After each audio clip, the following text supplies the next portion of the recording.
Hi, and welcome to a Better HVAC podcast.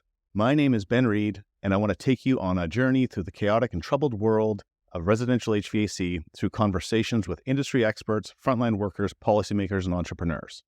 With me today is Shauna Henderson of Bluenoser Energy. Shauna has dedicated her career to learning, practicing, promoting, and teaching building science and high-performance building principles. She has extensive experience in the residential building industry across Canada and is passionate about empowering our tradespeople with the tools they need to succeed. So let's learn a little bit about you, Shauna. What's your background? How did you start your career? And where's your journey taken you? And why did you settle here in Nova Scotia? All right. How much time do we have? Let's just do the highlights. Cole's nose. Okay. Yeah. So I became an entrepreneur when I was 18, when my mom said, oh my God, if you don't get a job, I'm going to go crazy. Why don't you just go and I don't know, you know how to sew, take on some alterations. And I built that into a dressmaking business. And then I taught myself how to do tailoring. And then I did bespoke work for lawyers and drag queens and all sorts of stuff like that. And that was my first sort of, oh, wow, I really like doing creative things. And I loved building clothing because it was something that I knew was creative that somebody was going to wear, which was super cool, right? Fun. But the little anarchist socialist in me was like, wait just a minute. Who are you building these things for? This is not for the masses, and this is not for the betterment of society in general, except for society women, right? So I had a bit of a turnaround, and I had my first real official job when I was 25. I actually had a job. I was like, okay, well, maybe I could just have a little bit of a break from being my own boss. And working under somebody as an employee, I was the art director for a building products wholesaler, and it was like being squashed under concrete. It was awful. Like the clerical staff was pissed off at me because I would just show up at totally irregular hours instead of the 8 to 4. But I was at printers and I was at photographers and I was doing all of this other work. And I almost had a breakdown. And what turned me around and got me into this work was taking a day off and going in having 90 minutes of shiatsu massage and then going into a sensory deprivation tank for 90 minutes. I've done that. I love that. It was amazing. And I came out and my partner at the time was a little bit facetious about it. Whatever you're doing is good. And so I said, well, yeah, it was good. I'm going to be an architect. And I was like, I hadn't even thought those things, right? It just came out when somebody asked me. And then I was talking to my cousin about it, who is a general contractor. And he said, well, if you're going to be an architect and you're going to focus on houses, you really need to actually figure out, you need to be on site and you need to build things because architects don't often know how to actually put things together, which is a good slam on a bunch of old school architecture design principles, whereas this is a piece, what is the edifice to my ego? Yep. And so I said, well, that's cool. Can I come out on your sites? And he said, no, you're a girl. All right. And I went, okay. And then what? I quit my job, I left my marriage, and I went back to school. And I did the first year of building technology at BCIT. And then for the second year, I said, this is great. When are we going to learn about energy efficiency and passive solar and this thing called R2000? So for those, I'm very old and decrepit. So for you youngsters out there, this was in 1990. And R2000 had just become a thing 1986. And when I asked them about that, are we going to learn that about that in second year? They were, no, we're going to teach you how to do estimating for small concrete block commercial buildings. And pretty niche. Yeah, that's pretty niche. At this point, I'm 27 and I'm really not interested in going to school for something that I'm not really that keen on. So I left that and I got some other work doing some graphic design work. And it sounds a little tangential to the story, but this is what actually shifted what happened for me is I got this job doing this graphic design at this experiential learning center outside of Vancouver. And while I was there, it was over the summer, there was nobody else there, and I was bored spitless, so I read every single magazine in the building that I was living in. One of them was Harrow Smith, and that introduced me to Don Roscoe, who is a solar designer builder here in Nova Scotia.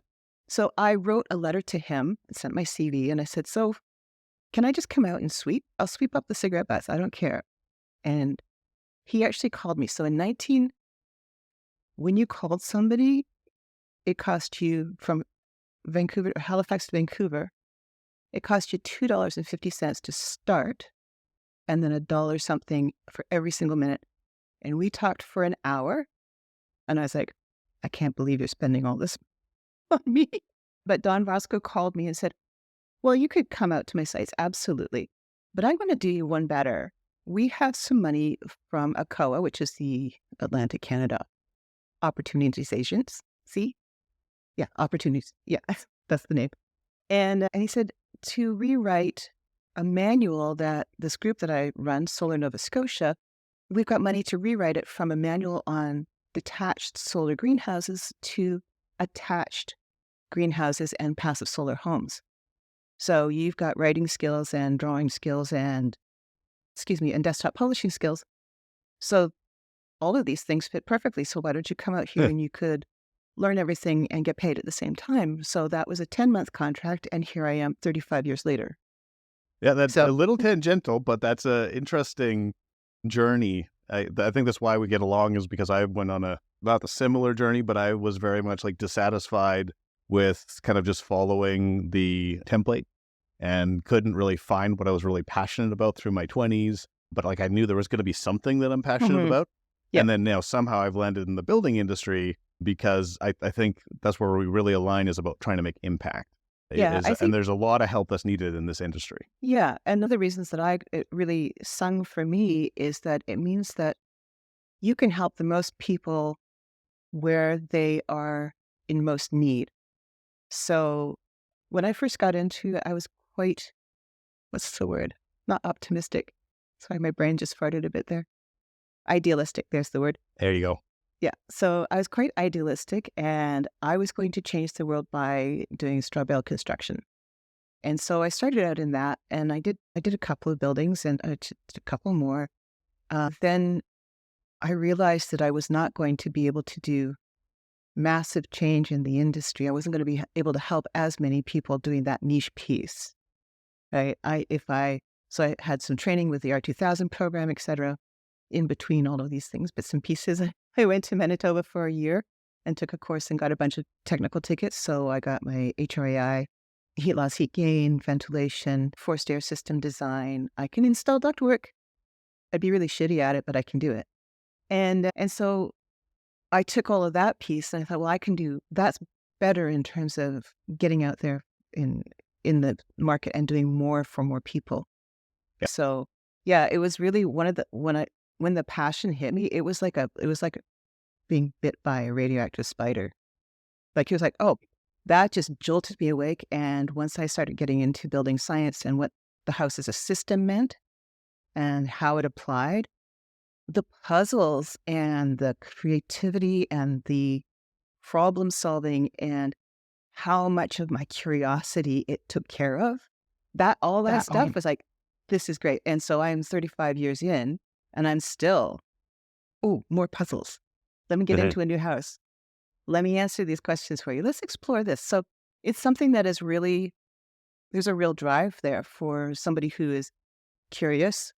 You got to like people because you're going to be in their houses, and puzzle solving.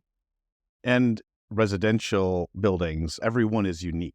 Aside from production homes or manufactured homes, every home that you go into, it has so many unique characteristics that it isn't just a template that you're just doing a rinse and repeat process.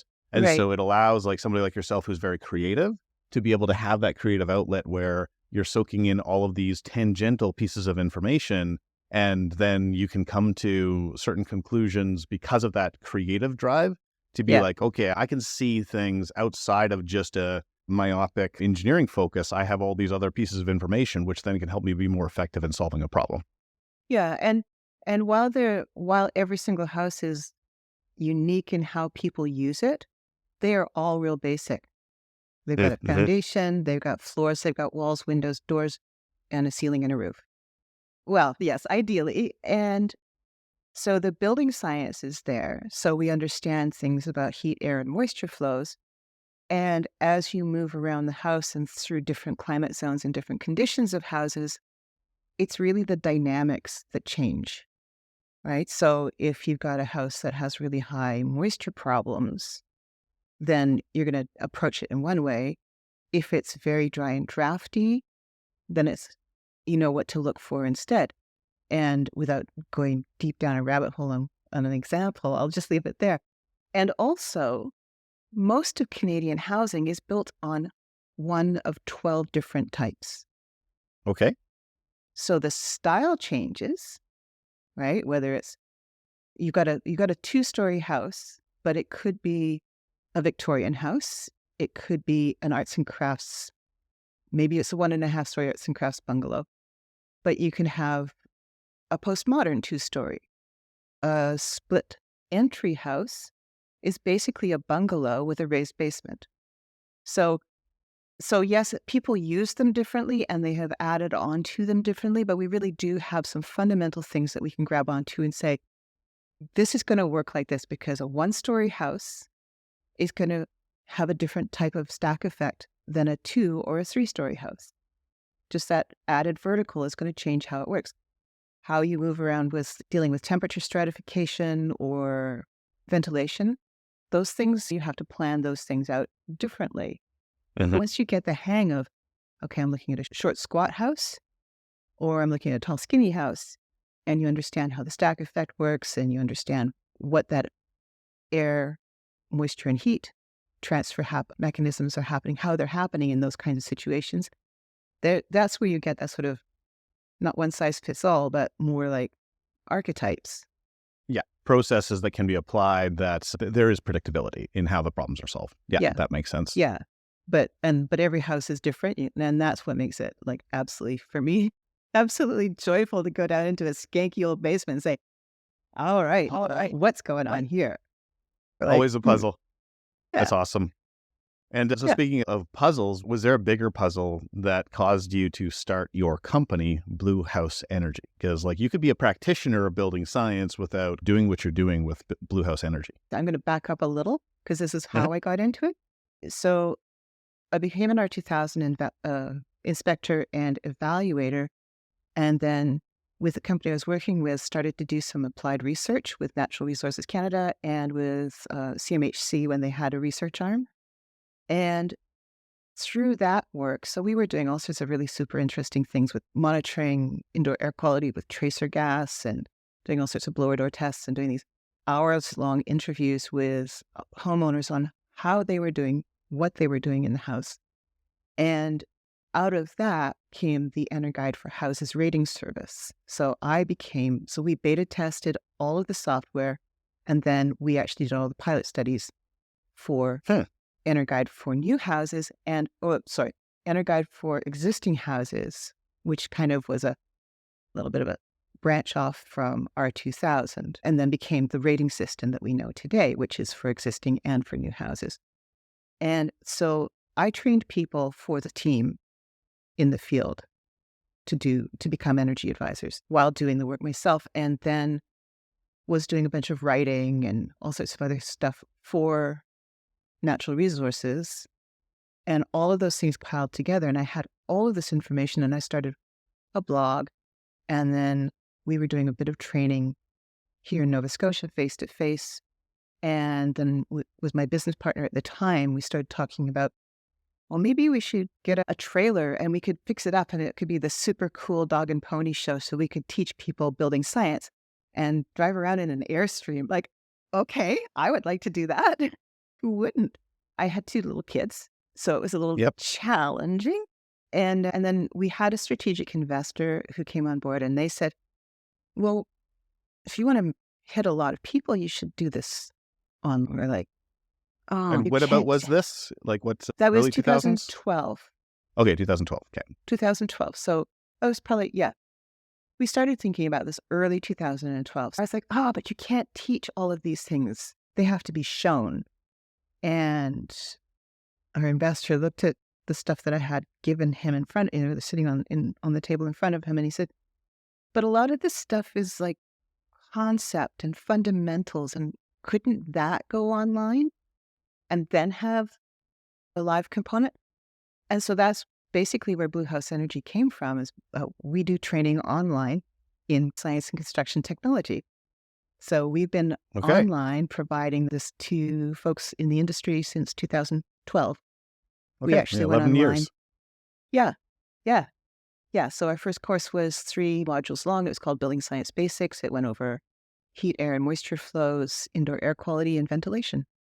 And it was, I wore all the hats, all of them.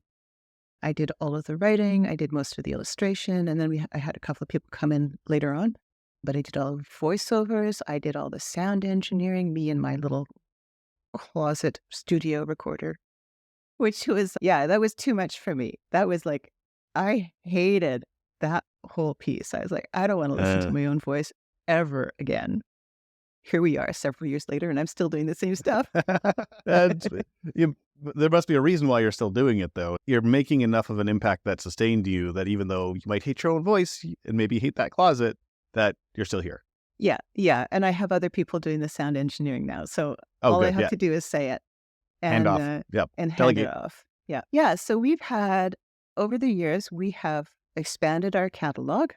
We now have a 14 module course on construction technology, and we have a course on net zero for new construction, a course for whole house energy retrofits, and we provide training for energy advisors for both the foundation and the actual exam, the 2 exams that people have to pass to become an energy advisor. And we've had over 10,000 people actually take our courses. And is that all Canadians that have done that? Primarily, we have continuing education credits with NAHB and NATE and Right. BPI, AIBD, which is the American Institute of Building Designers. I feel like I'm forgetting a few, but those are the big ones. Some of those associations and educational orgs that are down in the States. Yeah. Because a lot of even though there are differences between the US and Canadian building markets, the building science is still fairly uniform across the continent. Yeah. Yeah. The physics don't change, Yeah. but the actual dynamics do, right? Georgia and Florida are, I can talk to them, but I would not be the person I wouldn't say, well, if you're in Georgia, do this, because I have no experience in that. So cold climates and mixed climates are where we focus. Right. And on that note of contrasting the Canadian and the US market, let's dive into a couple of topics there, because many of my listeners might be from the US, and so they may not be familiar with all of these elements within the Canadian housing market. So you had touched on a couple of terms that are Canadian: Enercan, Energuide, and HOT2000. What are those things? Are they all integrated with each other? If you could just explain them in a short sentence. So Natural Resources Canada is Enercan, and that is the federal department that is broad-based. It looks after mining, everything to do with energy, oil and gas research, et cetera, and also housing and buildings in general. So in Canada, we have a national building code. So this is tangential, but it means it's important to put these distinctions in. So we have a national building code and a national energy code. And those 2 things are broken into 2 pieces. One is, and the one that we focus in, is Part 9. So Part 9 deals with houses and small commercial buildings. So anything up to 6,000 square feet and anything under 3 stories above grade. Low rise, yeah. So, yeah, so low rise. So that's distinctive. And so Enercan runs the Energuide for Housing Rating Service, or ERS. Mhm. And that is similar to hers in terms of, you get a number and it tells you how efficient or how much energy that your house uses when it's compared to houses of the same kind in the same climate zone. Mhm. And then R2000, also run by Natural Resources Canada, was a voluntary program that started in 1986 that builders took on to drop their space heating and water heating loads by 50% from regular construction. So that is actually the basis for the Energy Star for New Homes program in the States. Oh, so it originated in Canada, and then Yeah. Energy Star adopted it.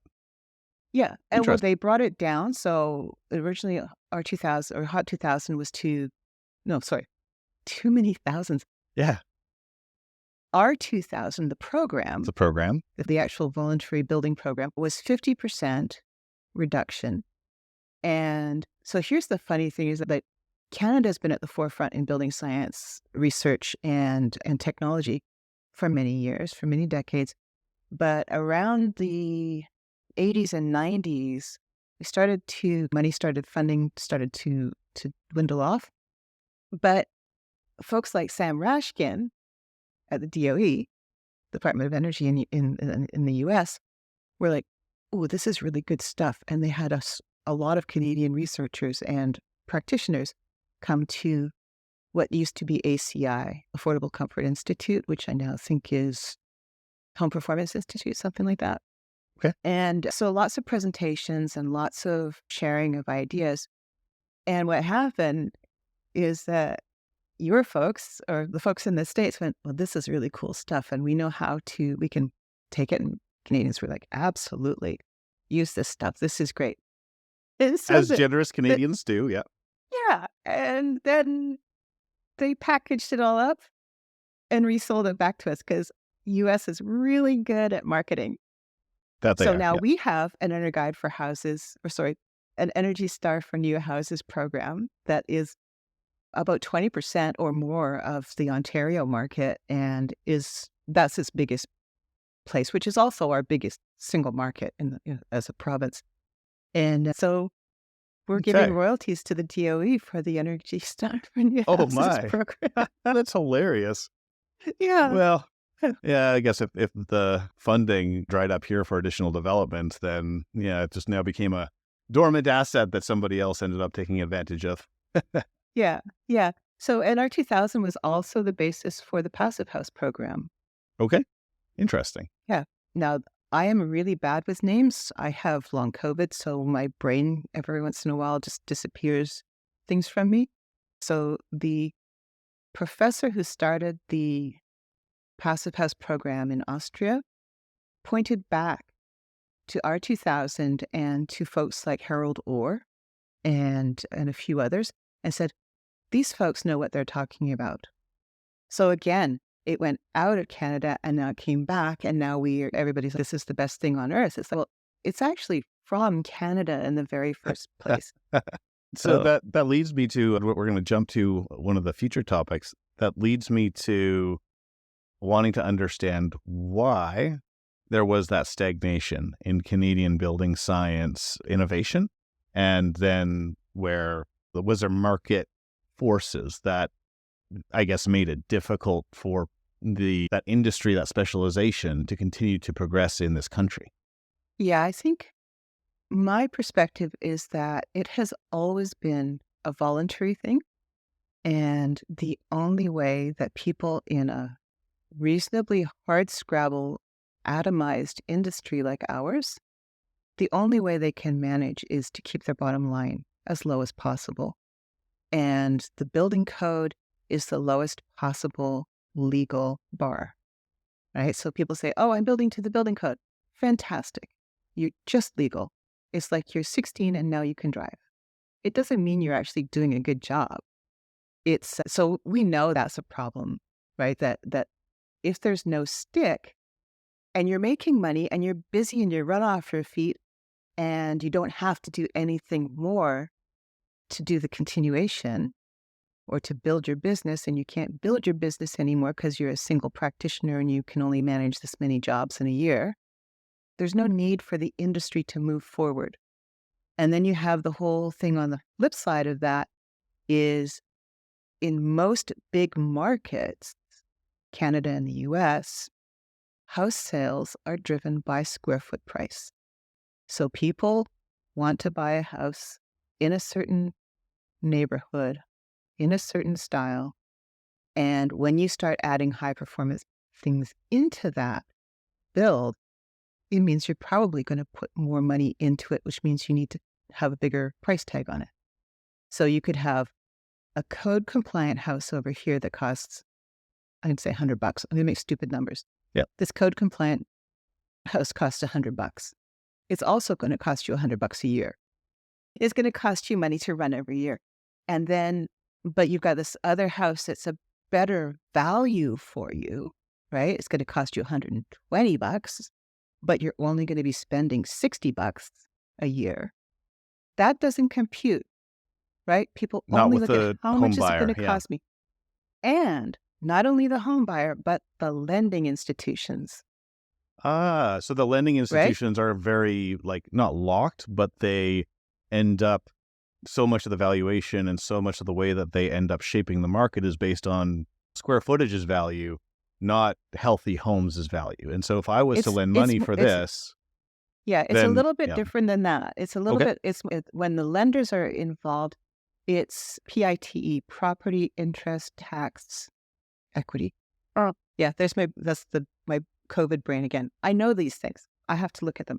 But basically, there's ratios, right? If you have so much income and you have these expenses to live, then they do this calculus and say, no, that's where you get those mortgage limits. I can only borrow this much money.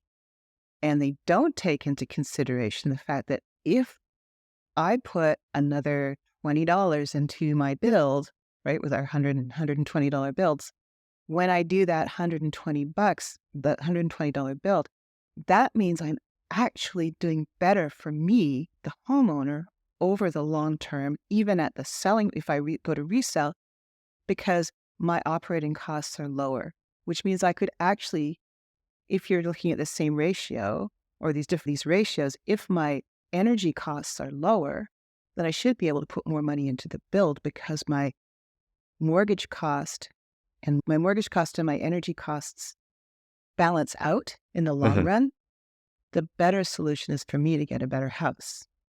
But that doesn't really exist It's not in the included in the world of purchasing lenders. decision. So the financial incentives for builders and for lenders, the evolution of that over the last, let's say, 30 years has led to this state where that's why everything is built to being code compliant, is because it's trying to maximize the profits for the builders and then maximize this value system that the lenders have established instead of some of those healthy home principles. Yeah, the PITE doesn't include, this ratio doesn't include any kind of allowance for getting a better house Right. in terms of energy.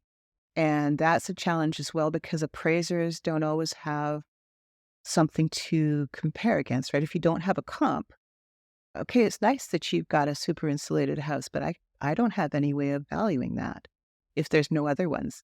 And if they don't have an appraisal that includes PV or super insulation or even a rating number, then how am I going to give that a valuation that then can go to the lender who can then say, okay, you can get more money out of your mortgage because this ratio is now going to be different. And I know it's going to be different because I have a trusted source. So that gets us all the way back to HERS raters and energy advisors who have given us a bit of a black eye in some places because they've done drive-by evaluations. One of the key pieces here that the variables included in the calculations for the appraisals are not aligned with building science in any way because there isn't enough references of the value that's created. Is that what you're saying? Yeah. Yeah. Okay. Yeah. So this was something that came to light in California when people started putting PV on their houses. Yep. And they were like, I should get a better value for my house. Of course. And the appraiser is saying, well, I have no way of knowing what this is worth. It's not in my rule book. Yeah. Yeah. Yeah. So there is such a thing now, and it's been available for quite a while. It's an addendum to the appraisal manual or whatever they call it.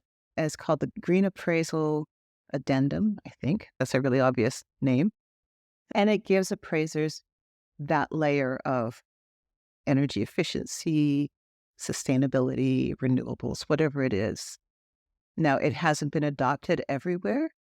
and you need to do some special training. So I think there's a slow build to it, but we also need, once we get building codes that say, you got to hit this target, this energy target, then that changes the whole game. And yes, there's a slow build, but that's something that I believe homeowners or local business champions would be able to push forward in their local jurisdiction in saying that, hey, I didn't know that this was the steps involved in being able to value a home. And so, hey, there's this thing right now that if you just made a decision to implement this template for the green side of that appraisal process, then that's what I want in my local community. So they could advocate for that, and maybe could that help speed things along?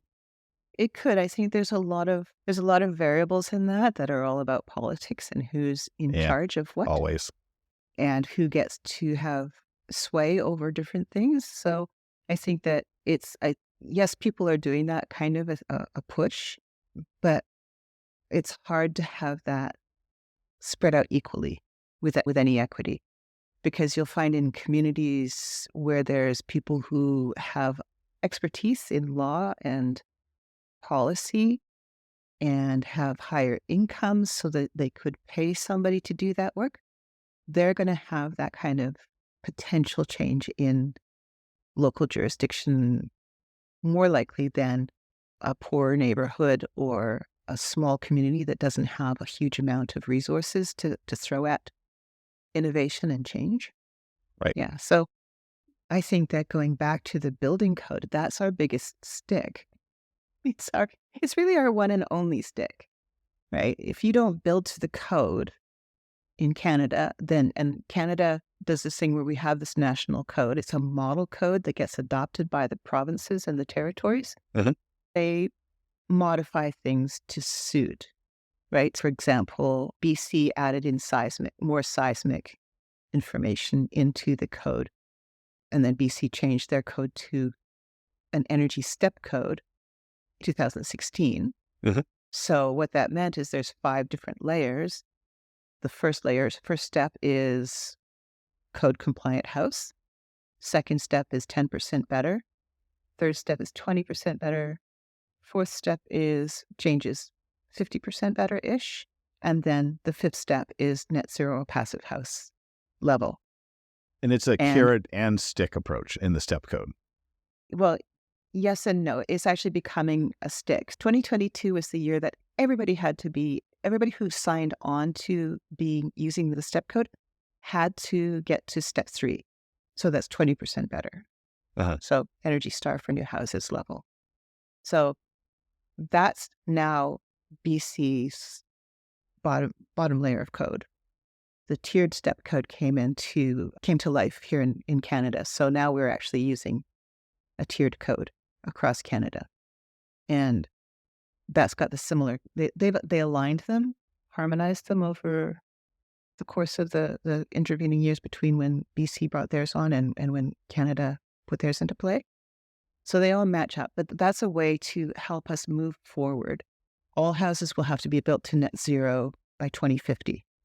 That is so that's not very far away. No, that is not that many years. And so, no. Oh man, I don't know if that's, I don't see that type of thing being easy to accomplish. Yeah. Well, it's a challenge because there are so many people in the industry. Well, first of all, we're losing tons of people as they retire, and not enough people are coming in to replace that. And then we're supposed to double the amount of housing that's being built to accommodate all the people who don't have housing and as the population is expected to grow. So we're in a real serious bind where we need to have a lot of qualified people jump on board now that we can reach that. I don't think anybody understands that the size of that commitment, which is like double the amount of homes in this country. And in that doubling, the majority of them, because over the course of 27 years, a large chunk of them have to be net zero. And as we've talked about in other conversations, the workforce is absolutely not prepared for that. And it still looks like there's so much risk in all of those components to get that done that unless it's like the Horton Hears a Who, everybody needs to get on board with this. Like every single voice needs to be involved or else we're not going to get there. Like that type of mobilization, similar to, there's a book called A Good War. I forget Mhm. who the author is, but it's about the Canadian housing market, or at least it's about decarbonization in Canada. And in that Right. book, the author says that like we need nothing short of wartime mobilization of That's right. everybody pitching in like the same way that we did in World War II. And Well, that and is massive. Ben, do you know what the thing that makes me crazy about this whole thing is that I've been in the business since 1990, and I have heard the same exact messages since 1990. We don't have enough people in the industry. We need people who understand building science. Why can't I get an insulator in who actually understands why I need a vapor barrier? Why doesn't my plumber always demolish my air barrier? Damn electricians, damn drywallers. It's all atomized, and we don't have enough people. And the people who are out there think, can I go on a rant? Oh, yeah. Okay, thanks. So here's the biggest thing is that we don't encourage, and we haven't encouraged people for many decades to be proud of being a person who makes things, right? Oh, you need to go to school to get your degree in whatever. Oh, if you're not clever enough or smart enough or not good enough book learner, yeah, you should go into the trades. And trades is a bunch of uneducated fools. That is absolutely untrue. People in the trades are the most clever, smartest, ingenious, hardworking, careful people that I know in the world. That's me coming from a family of hardworking, labor-based people. My dad was a mechanic, so I see that work ethic. I always saw how clever and practical and good he was at solving problems and keeping people safe. And so translating that into the building industry, we're looking at, for most people, a house is their biggest investment that they're going to make in their whole lives. And we don't give enough respect in terms of intellect and ability to the people who are making the houses. Personally, I think anybody who does the shit job of insulating and air sealing and crawling around in crawl spaces and attic, those folks need to make top dollar because we are relying on them for the performance of the whole friggin' house. And health. So if we, and Yep. health. Yep. Yeah. Yeah. So if we don't do the right things to make sure that the people who are doing that work can do it under the auspices of good building science, so they understand the why behind what they're doing. They understand how to do it. You need a continuous air barrier. How are you going to do that? Oh, you can't just slap insulation in because that's not changing anything in terms of airflows. And when the unintended consequences are just disastrous. Moisture is the biggest thing that we have to deal with in the building envelope. If you don't control for that, you're screwed, right? Uh-huh. You just have a pile of sawdust and junk. Well, that's after a while. Yeah. I know what you're saying there. It is a stigmatization of, Yeah. and it has been a stigmatization for many decades. Yeah. And that And type of, and the amount of money that goes into educating folks in the trades. So here's the other piece. So educating people in the trades. So my son went to a high school that had 400 people in his class, so 1,200 people in his school. And they had a construction trades program, and there were 16 spots in it, a 400 student year. And they were quite heavily fought over. But the fact there's 16 spots.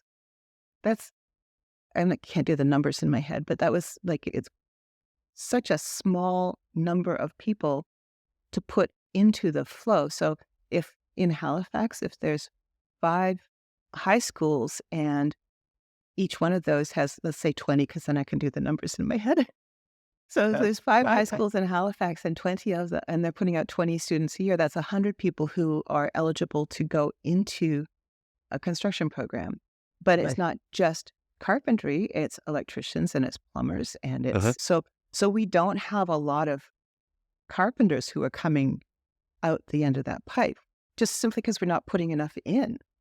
And then if you look on a building site, you can probably, if you've got 5 people on a site, there's probably one of them who went any further than high school. I want to return to this contrast between where we are now versus where we were 30 years ago. Because even though that you've been hearing about the necessity for integrating building science and decarbonization, all these best practices in your community, you've been hearing people talk about it since 30 years ago. But back then, it seemed like that there was a lot more outspoken leaders that were actually influencing the market because, like you had mentioned, that R2000 program, that was a world-leading program. And how did that come to be? Like, was there this group of super nerds in Canada that Yes. they ended up being so committed to moving the industry forward that it wasn't just about the profit-driven outputs of builders, that they were just like, the status quo is crap. We believe so intensely in trying to create a better future. And so then they ended up getting very creative and very dedicated to building this better program and somehow mobilized to make a big impact on the whole world in their building programs. Like, why doesn't that exist today? And what led to that existing before? Well, I think if we go back to what led to it existing in the first place was the 1970s brought the first big oil crisis to the world, and especially to North America. And in the States, there started to be some movement, but there's such a wide range of climate zones that it's a real difficult thing to find a global piece or a single piece, a universal piece that would cover everything. But in Canada, with the exception of Vancouver and Victoria, we're in cold climates. And so trying to figure out how people could reduce energy in houses is really where it came from, because it was costly. It was too expensive for people to purchase oil, and people who were on electricity, that was higher, and all these things. So it was about energy conservation so that people could actually stay in their houses. So that's where it came from. Yeah. Necessity drove it.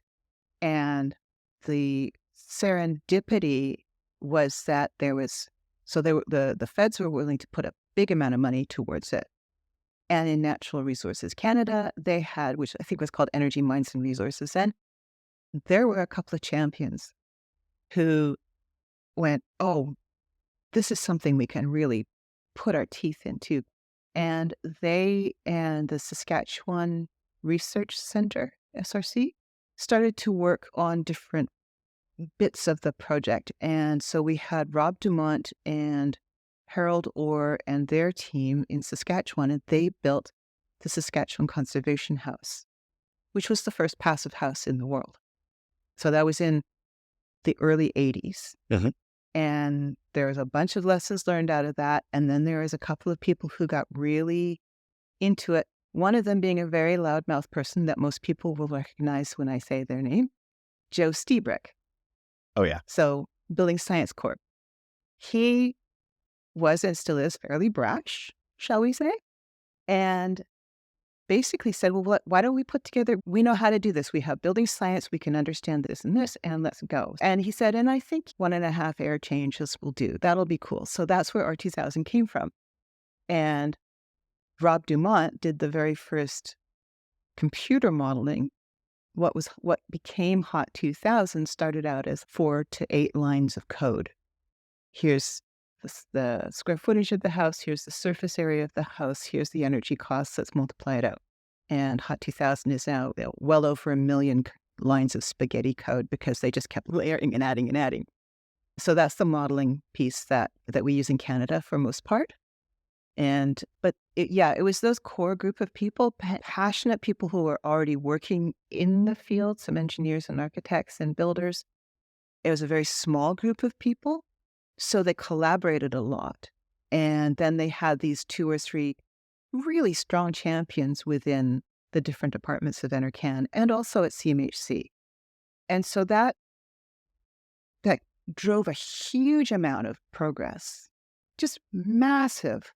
And then there was changes in politics, and CMHC had to deal with the leaky condo crisis in BC.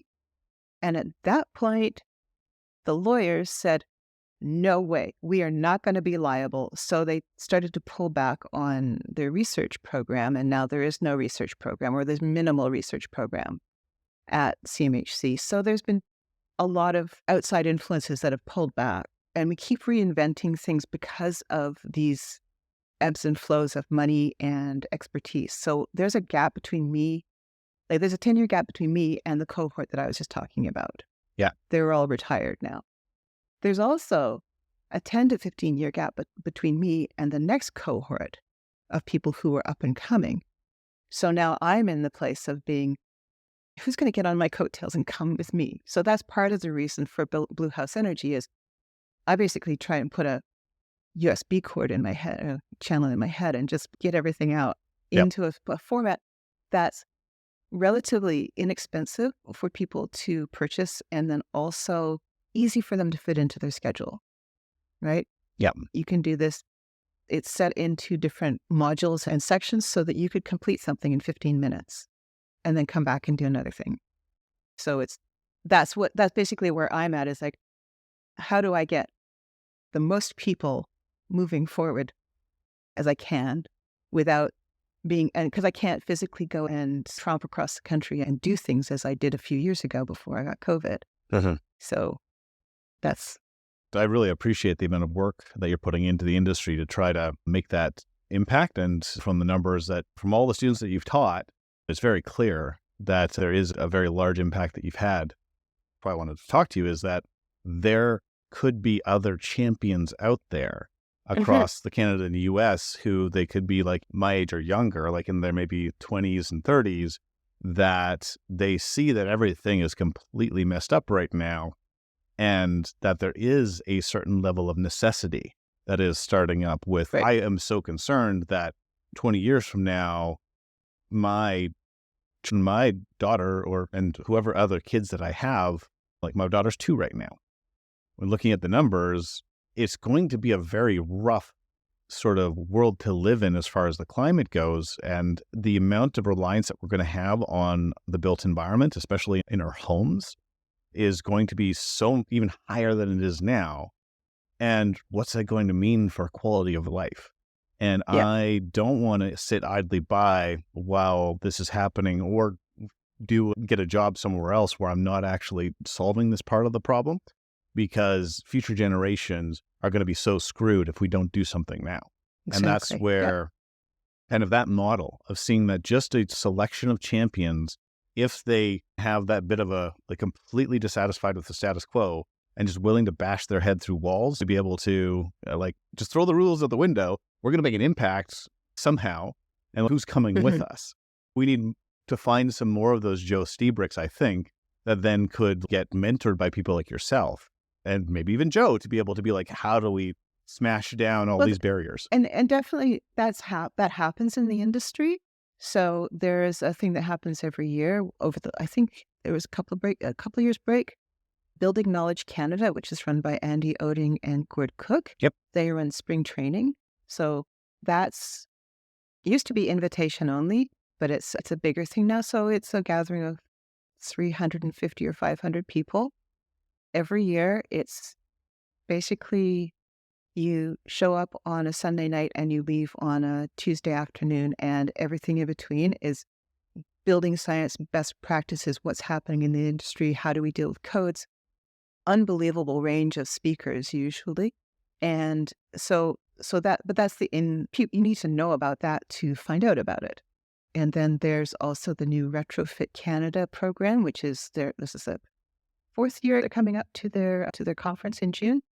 But that's one of the big challenges in our industry is we've never actually built out, like in the States, a home performance /weatherization industry.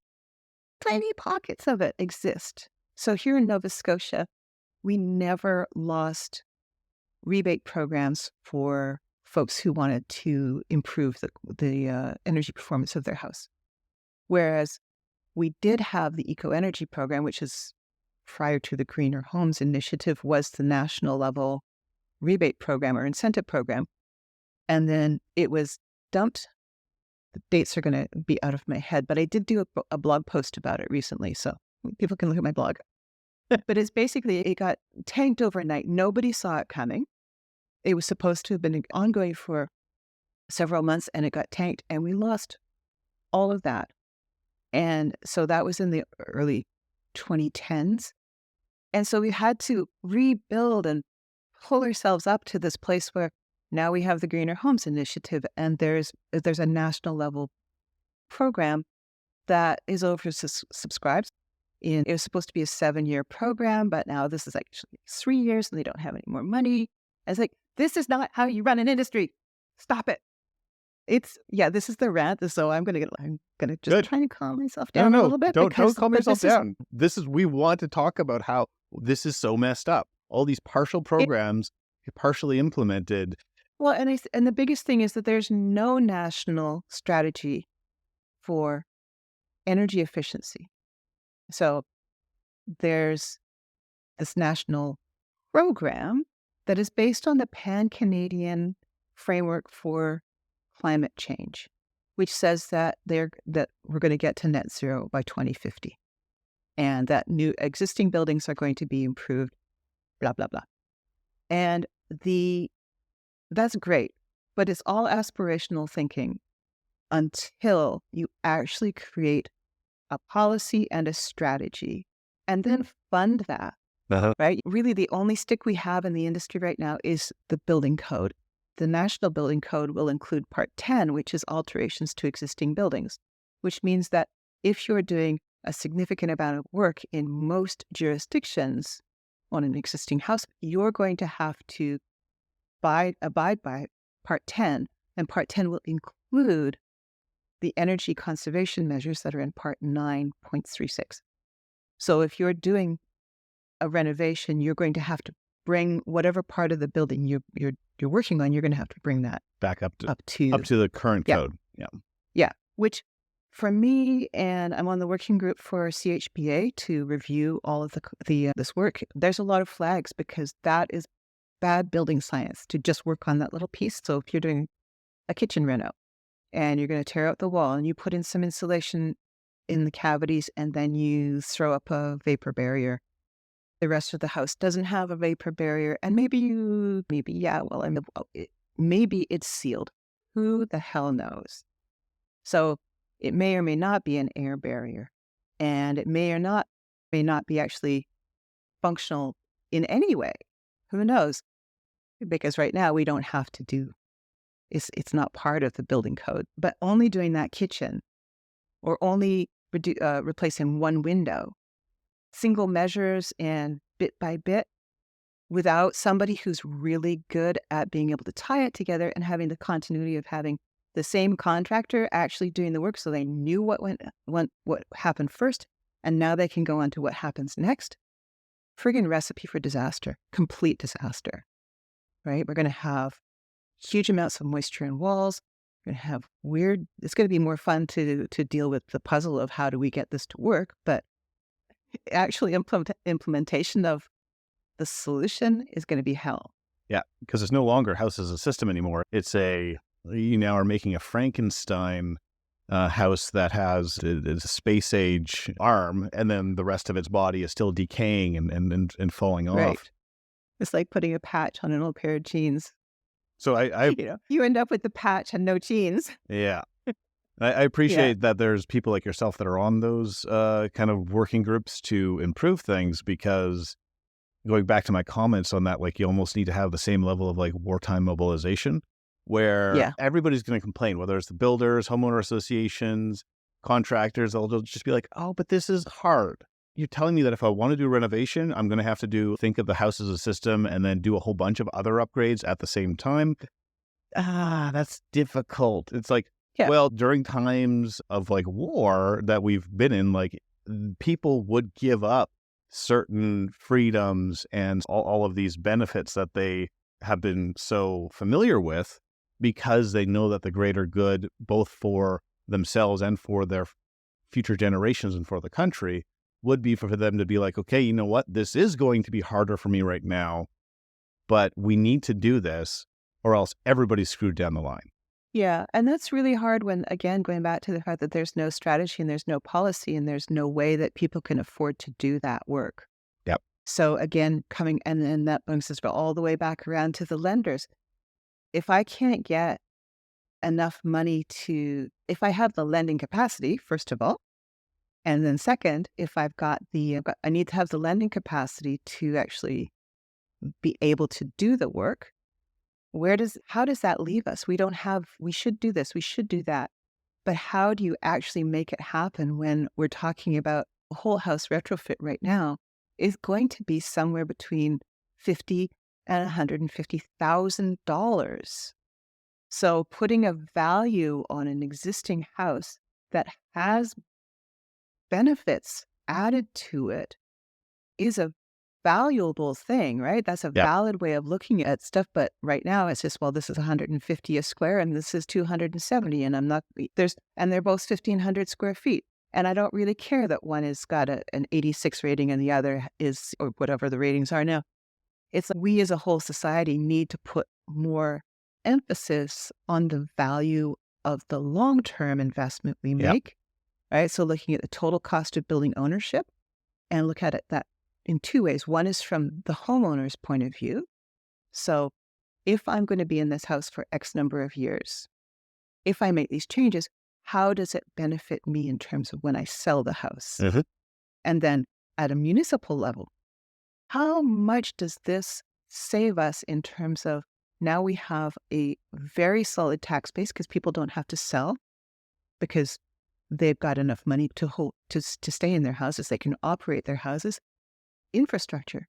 Can we change the infrastructure so that Bridgewater here in Nova Scotia has a big chunk of money they got through a Smart Cities Challenge, and one of their things is to become the energy manager for the town. So just like water and sewer, they manage the energy, and just like water and sewer, if you are getting an improvement to one of those services on your land or on your property, then they can the municipality can enact a local improvement charge, which could also be a PACE loan, so property assessed clean energy loan, right?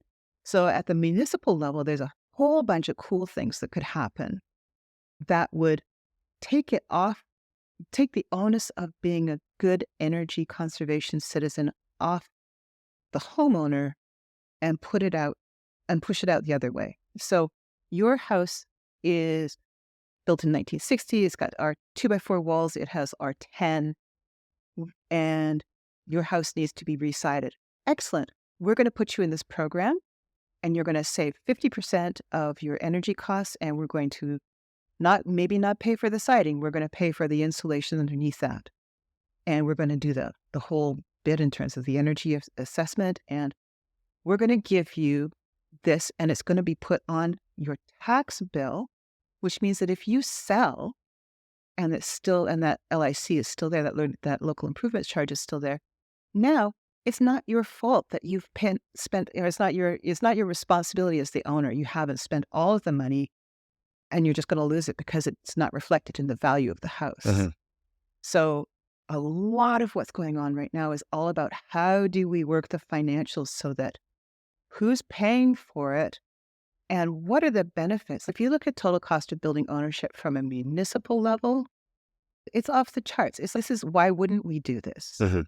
So total cost of building ownership takes in all of the variables. So you look at you would look at the house as business as usual over a period of time, whatever that is, and you would look at how much it costs me for insurance, how much it costs me to replace and repair equipment and materials. If I'm on oil, what does that mean in Mhm. terms of my insurance, possible mortgage increases, property tax? You look at everything over a period of time and you say, okay, and here's your energy use and what kind of assumptions are we going to make about what's going to happen over 10, 15, 20, 30 years in terms of energy. And then you take that same house and you do the energy analysis on it. And you say, if I'm going to turn this into a near net zero house, here's what the energy looks like. And here's the cost, the capital cost, and here's all those long-term costs over the same period of time. And it always wins. always. The time frames shift depending on the house and the amount of money. It always wins when you look at that longer term. And I'm going to jump in with another little tidbit of information. So if people are always about, oh, I have to sell it, it has to have a payback in 5 years because people sell their houses every 5 years. That is a giant crock of shit. Houses that go for sale, on average, sell every 5 years. The median level of homeowner tenureship, so how long someone owns a house in Canada, is between 11 and 13 years, depending on where you are in the country. It's the houses are selling. It's the information we have about that 5-year period is from the real estate industry, and it's about house sales. It's not about home ownership tenure. It's a partial metric that then people benchmark to, but there's all these other pieces that aren't considered. Yeah, and then there's this whole really super interesting thing about what kind of class is that asset in? The house is not in a 5-year asset class. Or building, if you look at more commercial stuff, buildings are not in a 5-year asset class.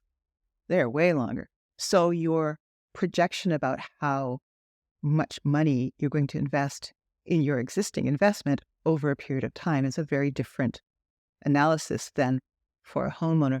But if we can get people out of that 3 to 5 year payback, and simple payback is a stupid metric to use anyway, it's just easy. If you can get them out of that 5 years and say, like, I've been in this house that I'm living in for 20 years. The number of houses in my neighborhood that have sold since I've been here is, I think there's probably around me, I counted it one time, there's like 150 houses on my little road here. And out of that, there have been over the years, I think, 25 sales. So that 5 years is immaterial to anything that has to do with home ownership. If you're wanting to flip a building, right, that skews the sales cycle, right? Tons of people doing house flips, not the same as home ownership tenure. So there's something really interesting here. I want to make a bold statement that right now, there isn't enough demand for building science, and there won't be unless there is a reformation of the valuation system of homes. That's part of it. Building science is behind the building code, and as we move up those tiers, the tiered or steps, you move away from the prescriptive basis. So right now, people are complying with the building code with a whole bunch of tables that say, thou shalt. So you will put in effective R value of this, and you must do this, and you must do that. So it's very prescriptive, and that was done because it was relatively easy without having a lot of people know a lot about energy and building science. As you move up the tiers or the steps, what's the better way of getting that analysis, the better way of meeting the code is through what's called the performance path. So performance path means that you have to meet an energy target. And now with the step code and the tiered code, we have energy targets that are based on a reference house, and the reference house is the 2010 building code. So that's the thou shalt. And everything that's in the tier or the step that you want to move to is a percentage above that modeled energy use. And it becomes far more cost effective to work with an energy advisor to calculate how to get to that target with your own personalized buildings. As a builder, you have what you want to do, and how are you going to meet that for your clients? You can meet it in various ways. There's lots of trade-offs as long as you hit that target, X number of gigajoules per year. And when you meet that target, then you usually have a better bottom line because you've actually been able to juggle out what's really expensive in your area. For example, here in Nova Scotia, we have lower labor costs than in Vancouver or Toronto. So it might be that a more labor-intensive piece is a better option, right? So a double stud wall. that my carpenter or my carpenter-like person and a lower paid crew could put together versus a far more complicated wall, versus it might be less expensive to put in a heat pump somewhere than another place. Yep. Because there's bigger market penetration, et cetera. Things might be available in some jurisdictions. For example, if you've got an aero barrier supplier or in your municipality, then you could go for that. But if you don't, how are you going to get that product in? Yeah. So that's where the performance path allows you to bend the building envelope and the equipment in it to suit your market better. So it's more cost effective and you usually get a better product because then you have to have a blower door test done on it. So we're solving all sorts of problems and before they ever happen. Awesome. Well, Okay. let's wrap it up for now. So I want to say I really appreciate all of your Perfect. insights and kind of some of those history lessons of this Canadian market where myself, I'm still learning about, and it is very different than the US. Yeah. And I'm glad that there are people like you out there that are not just passing on the torch and all of your knowledge via your training courses, but also you're involved in trying to make the decision makers, the policy makers, you're helping them make better decisions too. So I appreciate your work and thank you for your Thank time you. today. Well, thanks for having me on. It's been great. And we'll talk again soon. Sounds good.